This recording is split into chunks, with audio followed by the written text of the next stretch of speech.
I'm Iris. I'm here today with Ginger, and this is the Nurture podcast, and where we explore the ways that the actions and ideas that center us in making life more wonderful.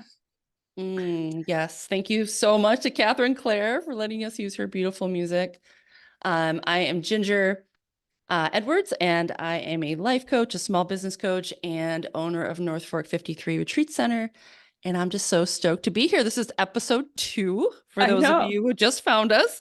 This is a very new initiative that we just started of the spring equinox. So we're going to start out by answering a little question. So Iris, what are you nurturing right now?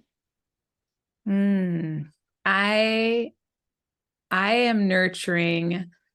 I'm trying to come up with a word or a phrase for the inner critic that prevents me from being more authentic. And because I had a little dinner party over the weekend, and I had a total vulnerability hangover the next day. But so hold on, just define vulnerability hangover. So that's from Brené Brown, but it basically, I kind of took a big risk. I felt like I did this thing. I invited people over. I cooked a big, huge meal. And there were some people that I didn't know that came. And I'm kind of reclusive, or I have been for the last 10 years. And so it felt like I was really stepping out, and like I got really nervous, like in the hour and a half right before people came. And then I had this big adrenaline spike. and I realized, like, yesterday while I was kind of working through it, that it was like, I'm like, oh, what are the stories? What's the storyline that was making me nervous? Yeah. Like, it wasn't like people were being sent to jail. They were being sent to a beautiful gathering of wonderful humans and delicious food. Yeah. So what? Yeah, I'm curious. Like, what did you come up with as an answer for that? So I realized that there's like this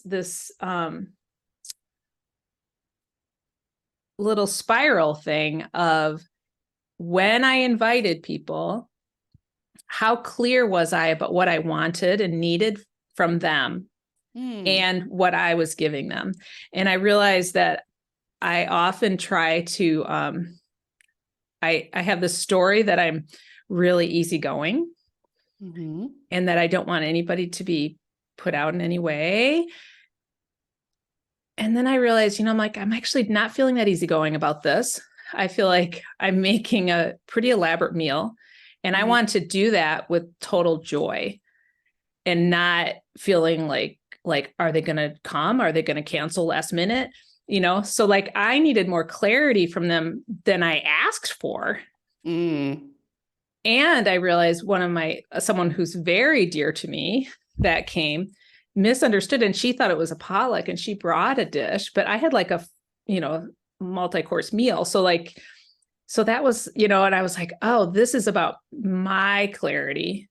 And it's like, what's stopping me from being a clear communicator are these stories I have that I want to be more conscious of.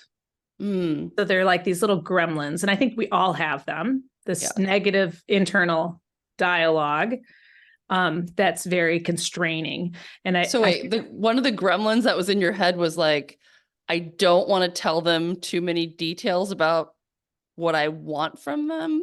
Yes. Like when I was like crafting my email. Okay. I wasn't even fully conscious of it until like after, when I realized, I'm like, wait, why didn't I just say, look, this is what's happening? Yeah. Because I didn't want them to feel pressured to like they were doing me a huge favor to come over. And I didn't want them to be pressured. And like, that's like really little kid stuff, right? Like, do you want to play with me? Yeah, that does come back to little kid stuff. Yeah. Really little kid stuff. Yeah. And then when I anyway, but of course, like, it was they were beautiful people I love. And like, the new person was awesome. And and so I was able to like, but there was a lot of unraveling. Yeah. And yeah, anyway, so that's what I'm nurturing right now is I want to nurture myself by having a way to name that gremlin. Maybe it's gremlin. It's kind of like the church lady. She's so like bitter and aggressively just mean, it's like Nellie Olson from the Lori or from the, like Laura Ingalls.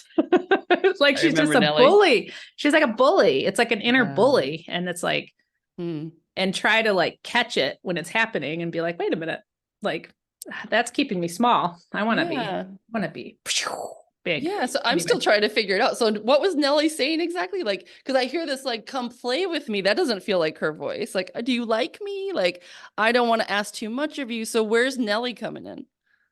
I think like I guess actually, oh my gosh. See, this comes back to like our idea, like the whole like doing the puppet show with all because I think you're right. I think it's more than one gremlin. Yeah. I think there's the little gremlin of like the inner child, which isn't really a gremlin, but is just tender and afraid of like if I ask someone to come play, will they come? Yeah. And then there's like the like, who do you think you are? And like, that's like, you're not, like makes like we've talked about the whole idea of the hand pies, like having to be twice as enough in order to be enough at all, which is like very crazy, super crazy.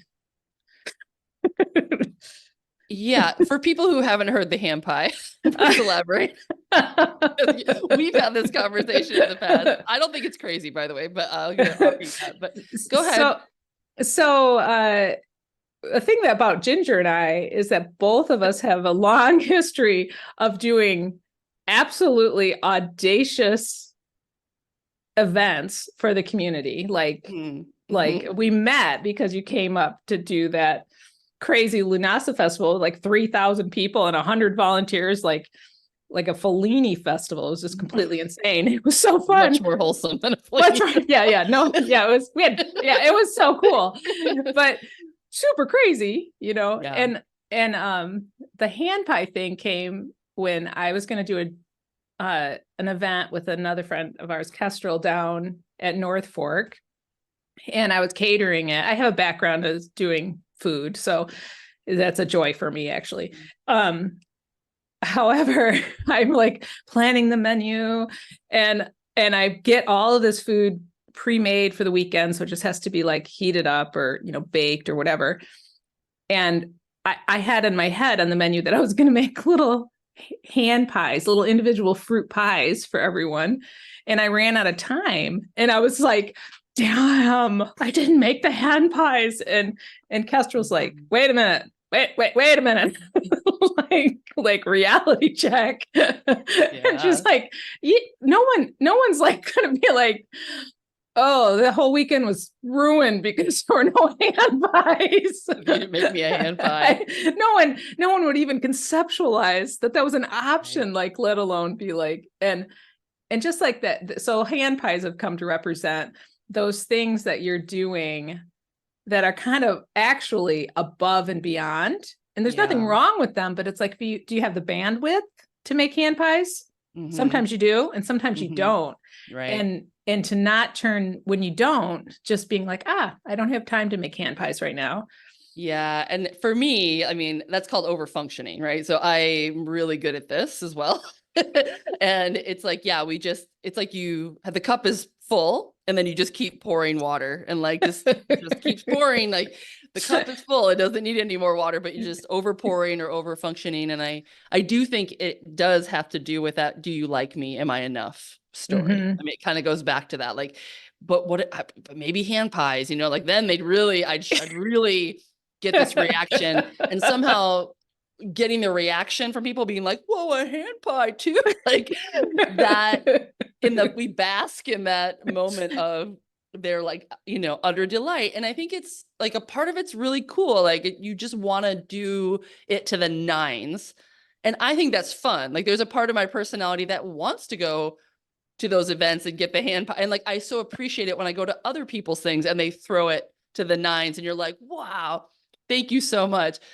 But I've also found like, I really don't, like, I'm not present when I'm doing that. Like I'm so tied up with the reaction, and the reaction's never enough. Like it never fills me back up.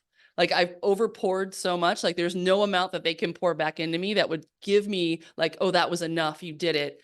Because in reality, it's like you can't get it from other people. Like it's Right. this place that you're trying to fill up. Like, do you like me? Do I, the I matter wound, which is, we've talked about that before.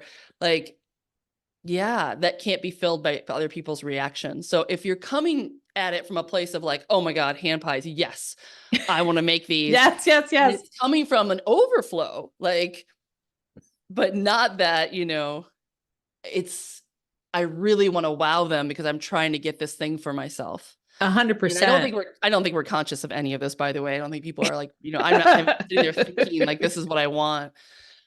But I was just taking a walk and I went to the waterfall today, and I was kind of really like thinking about this. Like, I want to be a waterfall. I want to be that powerful flow, that channel. Like, yes, I want to pour a lot out. I want to be that.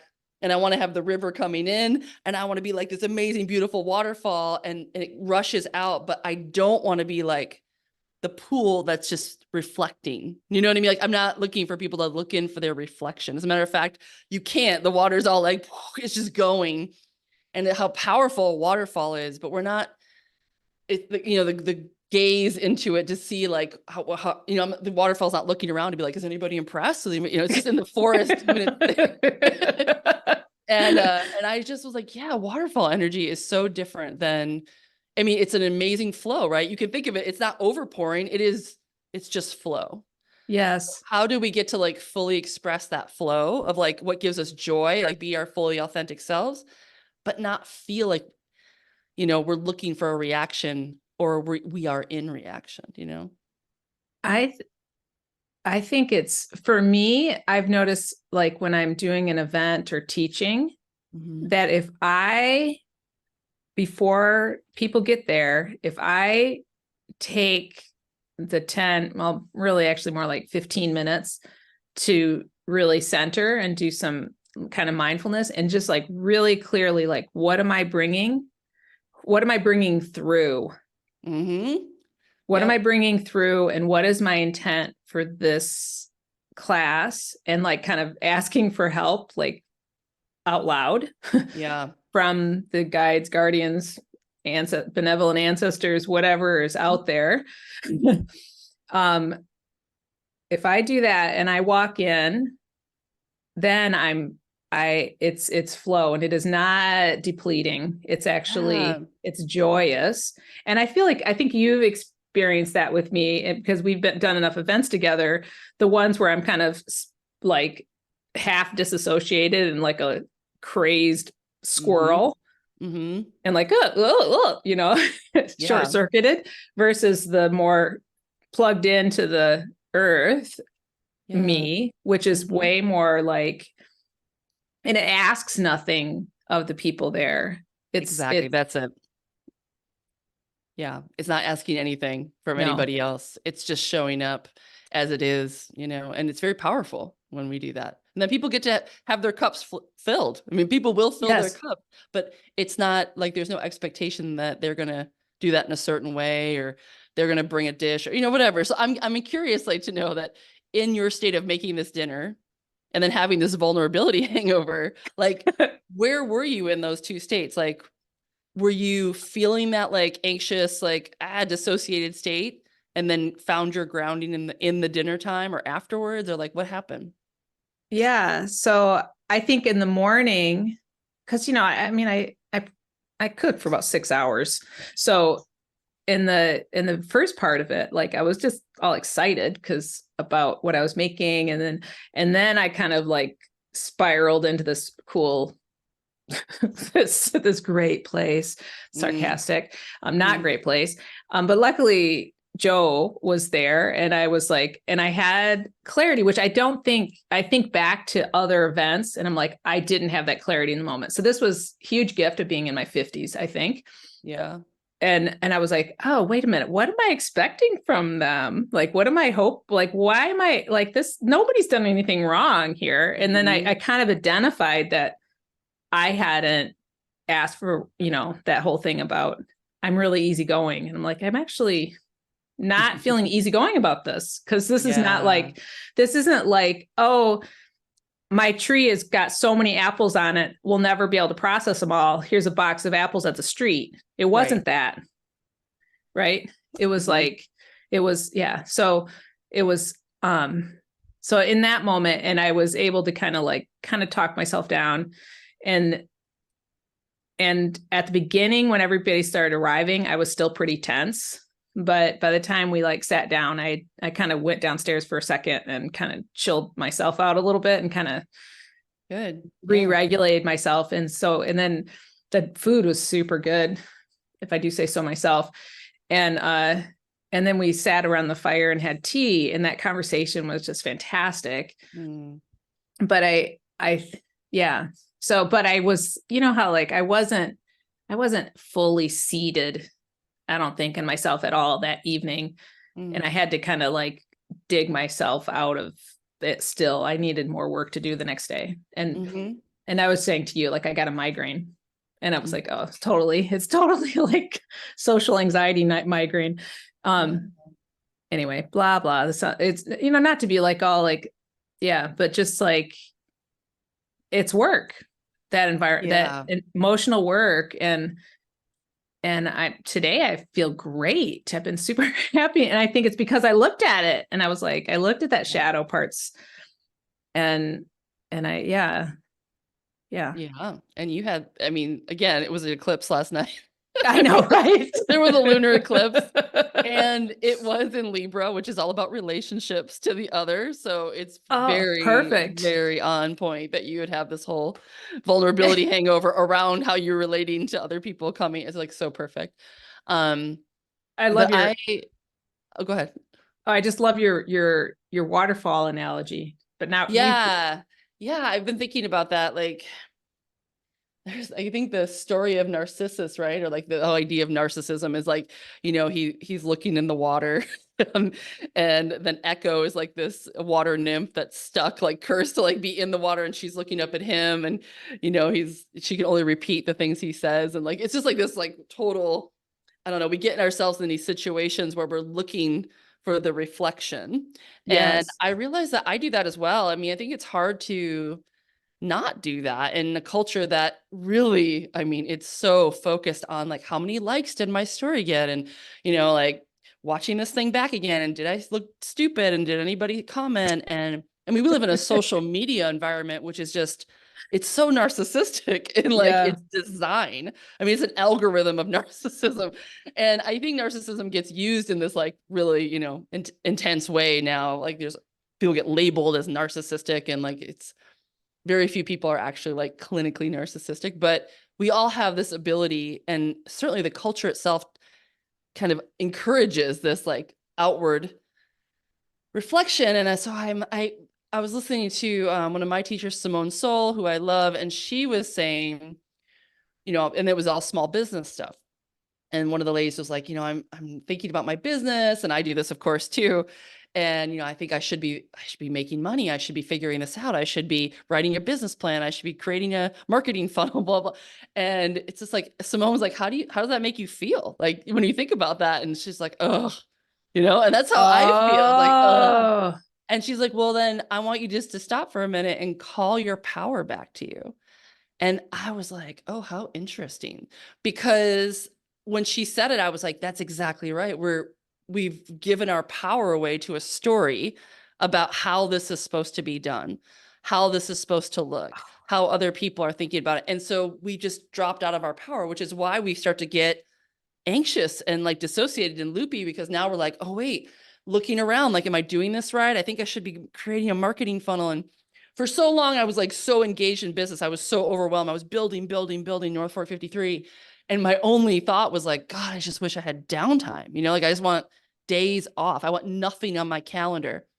And I just sold the tea company. So right now I find myself with like this kind of these empty spaces, and I'm getting, and I'm just like realizing it myself that it making me very uncomfortable. I'm like, oh, I should fill those up, Yes. right? I should be creating lots of things for me to do with my day, when I realize, and I can know that there's this past part of me that was begging for this moment. Like she was like, Yes. all I want. So I actually have the manifestation of what I wanted when I was super busy and all these things going. And now, and I'm in this empty space.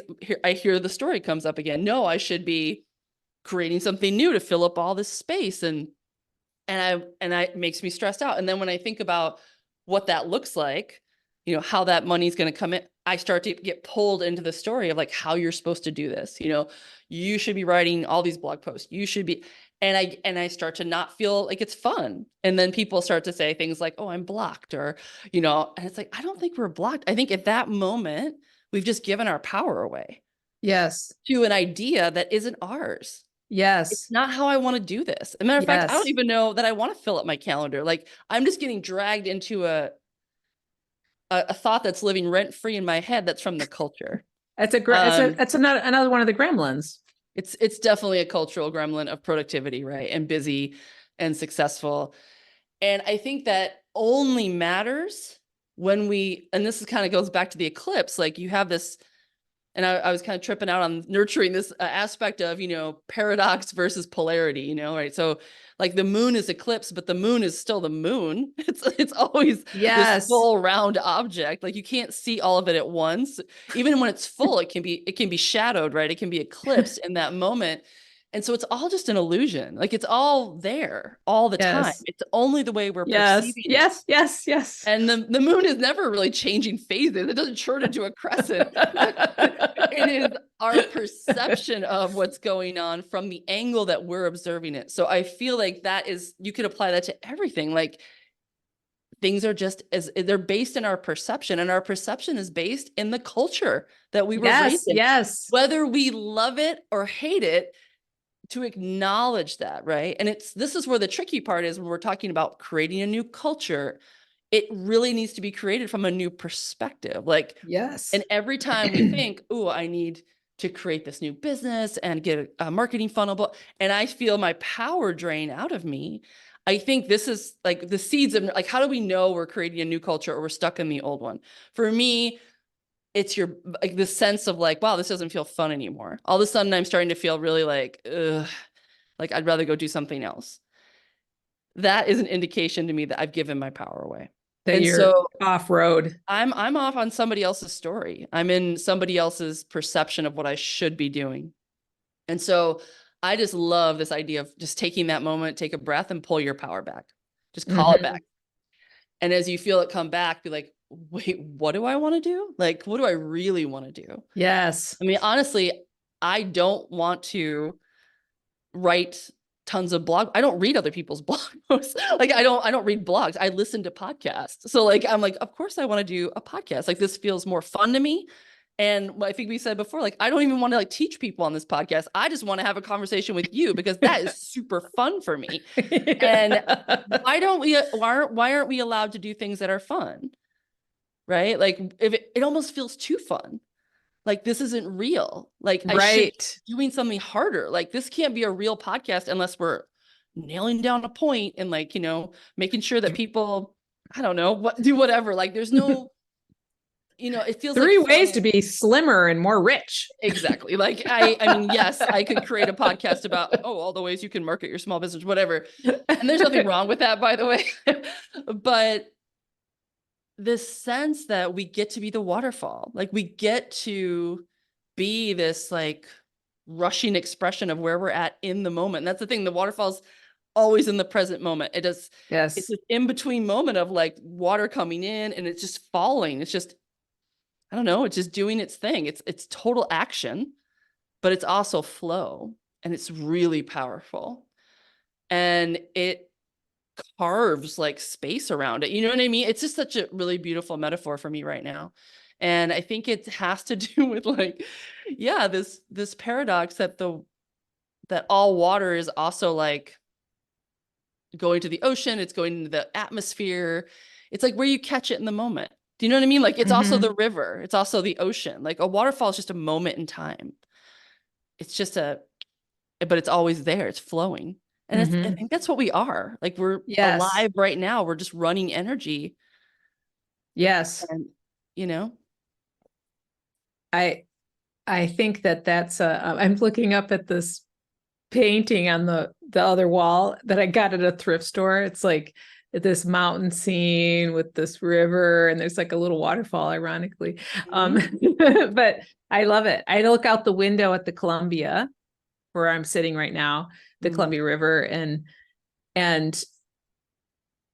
I do feel like it's such a great metaphor of like there's the river, there's the river, but it's never the same river. Yeah, It's exactly. like it looks like it's this thing, but Mhm. it's constantly something else, but it's also the flow aspect of it, I think, is really, really key. Because like when do we feel yucky? When your nose is stuffed up, Mm. when you're stagnant, like if your lymph nodes are if you're like have if you're, you know, when you're injured yourself, it gets all swelled up and that's very uncomfortable. And that's Yeah. stagnant. That's not flow. And if you're in the flow, it's like it's amazing in my experience how things magically like show up. Like Yeah. it's unreal. Like I think that it's because they were always there. yes. It's like Yeah. going back to the moon or the ocean and the river and the waterfall. It's like it's always there. It's like when we unlock this control of reality, like, no, it's Yes, going to yes, look yes. this way. And we're like, wait, that's just me. That's my perception. I'm buying into that. I've given my power away to that, right? So when we claim that back and we're like, wait a minute, why am I choosing to that reality for myself? Then all things we suddenly see it. Like it's all happening. It's all there. Like the ocean, the river, the rain, it's all around us. You get to pick what you want to focus on. Which part of the cycle do you want to be in? They're completely flowing into each other all the time without end. It's just where you want to put your attention right now. Nice. Yeah. And I think the same thing when you have like these lunar eclipses is, yeah, it's like, it's such a good reminder that it's, these energy outages or like this feeling of like, oh, I'm not where I'm supposed to be. And then all of a sudden you're like, wait, the moon isn't supposed to be dark right now. It's full.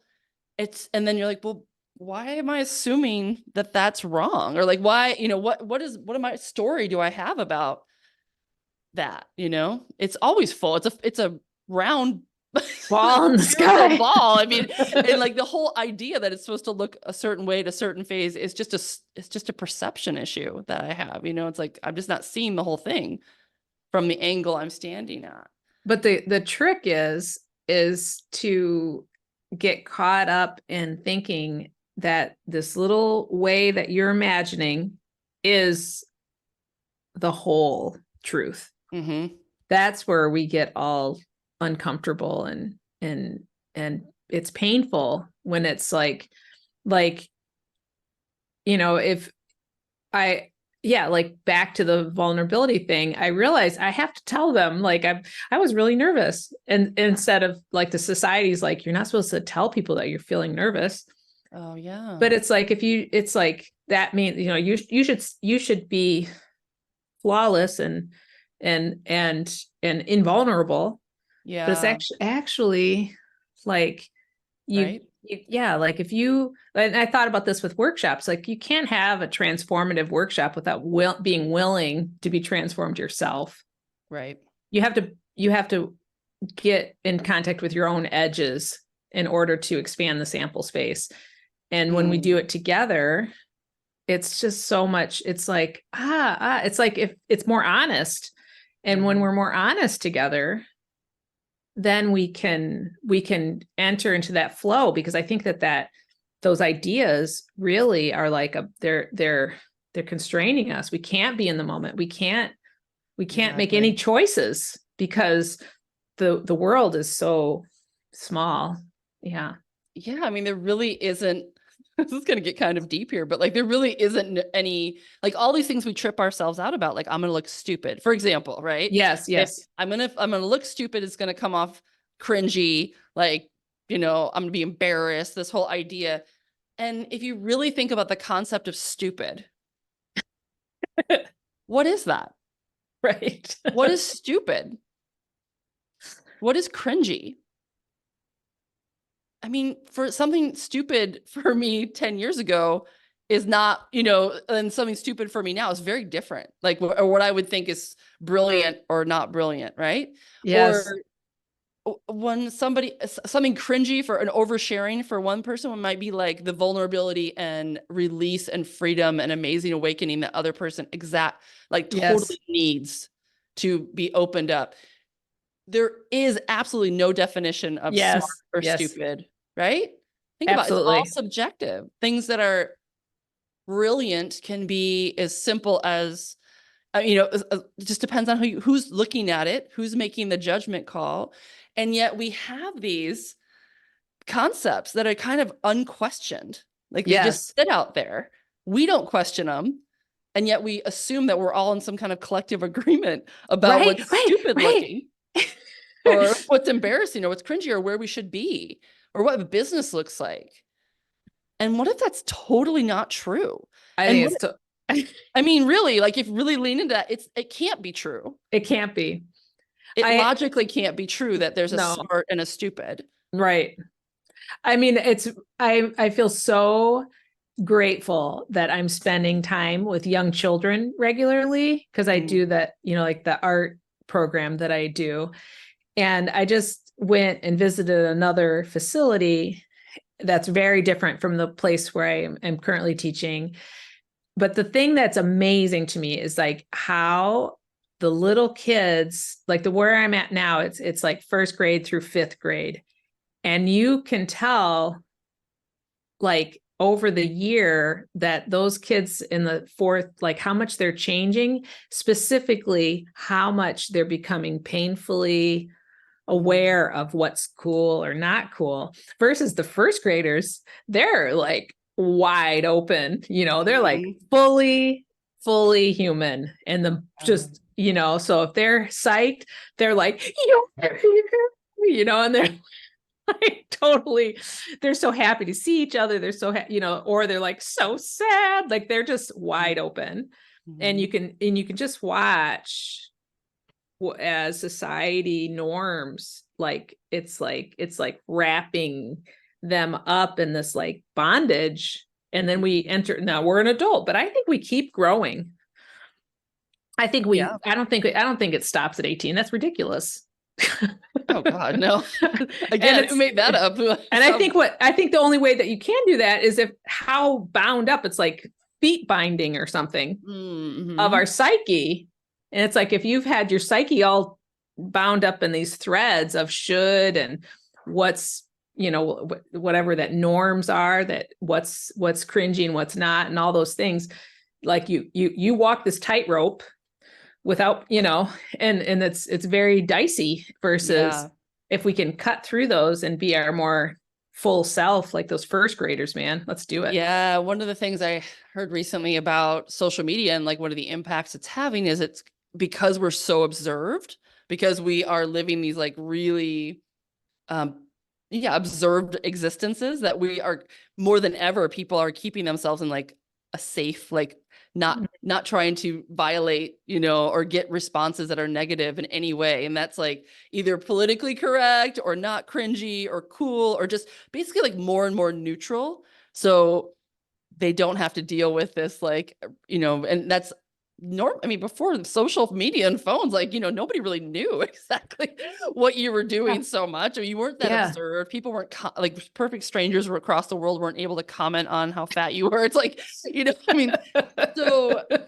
it's kind of forcing this conformity and this weird, like we are self-conforming in this more, like narrow band than we even have before, which is interesting because you think it might create the opposite effect, that we could be more authentic. We have this bigger platform. We could show up and some people are, which is so cool. But for a lot of people, it's creating this opposite effect of pressure. Like, I don't want to, I don't want to be seen. This goes back to this reflection. I don't want to be seen as, I don't want other people to judge me or think something about me. And of course, it's so quick to happen on the internet, right? People are so quick Yes. to judge because they don't know you. They're just seeing like one like weird little Yes. image of you. They have nothing, you don't see the full human. So of course, but the thing, I mean, yes, social media or not, we can't live like that. We can't live in this place of, if I do this, this person might think this. Which I Because think is why we absolutely have to take the risk to cultivate in-person interactions together. Like that is where that's where it matters. You know, it's like doing these audacious things together. That's what connects you. That's what feeds you. That, you know, like there is no high better than like, you know, cramming the van full of baked goods to go to the farmer's market, you know, like, there's and like no high this better ever. like just like that whole like that everybody working and doing their thing and all working. I think there's no high better. It's not, that's like an example of working together towards this thing. Oh my gosh. It's like I mean, there's a lot of peak moments, but that's like a real peak moment that you can't really get through a screen. Yeah, because I think what strangely is what we're trying to satisfy is community, like the deep satisfaction of community and working together and living a meaningful life and feeling a shared purpose and feeling belonging. That's the deep human need here. That's not being met by reducing yourself to a very narrow band so that nobody thinks anything bad about you. Yes, 1,000%. Yeah. I'm going to leave it there. Yeah, that's perfect summation of.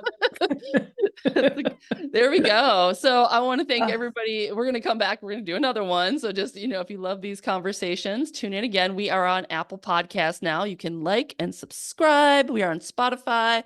We're getting out there, people. These are the conversations that we can have. We encourage you to join in. If you want to send us an email or, you know, go to our websites. I'm at northfork53.com. Iris, where can they find you? Dreambirdstudio.com. And yeah. And do you have anything coming up you want to promote? I do actually. I'm running a spring sale on my my online course for natural dyeing, and it's using salvage materials and getting to know the land where you are, and and creating meaningful things wherever you are. Like it's very, very accessible and it's awesome, and it's half price right now. So that's super fun. Yeah, that's super cool. It's all online. It's all online. Yeah. Nice. And I'm getting ready to, I have to do some background stuff, but there's going to be a community aspect of it. It's just got opened up on Teachable, which is the platform I'm using. So we can start having some more. So I'm going to probably try to do some little bit of lives for that. There's already, you know, like there's people in the course because they have access to it. And it's the idea is that you can go through all the seasons. Oh, cool. So it's, you can start whatever season you're in. And that's on your website, Dreambird Studio. It is on Dreambird Studio. You can find a link to that. And on my Instagram, there's a direct link, which is dreambird.studio. Anyway, so that's, I guess, there's other, I have a whole bunch of classes, but if you just go there and look at workshops, you can pick one and make a friend do it with you. That's the idea. That was my idea of having it be half price. It's like two people could take it for the price of one. And then you have somebody to do it with. Yeah. That was my thought. Like that's way more fun. Yeah. Way more fun. Yeah. Or you get a little circle together and do it as a group, huh? I mean, and I did like last year, there's a group up in Vashon Island, 4 of them took it together. It was so great. I highly recommend it. It's way better. Nice. I'm getting ready to take a class. Perfect. And if you're looking for events at North Fork 53, just go to my website. We also have an events link, and there's always new stuff being added. We got a big community grief ritual coming up in June that I'm excited about. My cousin is actually coming up from Northern California, and he's an amazing therapist who works mostly with men's grief. So we're going to combine forces and do this really cool, bigger, like 3-day ritual in the Sobon Fusome tradition at our Grange in Nehalem. So it should be pretty epic. So that'll be in June. So I'm excited about that. And there's other stuff coming up. So just check our websites. And yeah, we're going to release you to hear Catherine Clare again. Enjoy. We'll talk to you next time. Be well. We did it. That's great.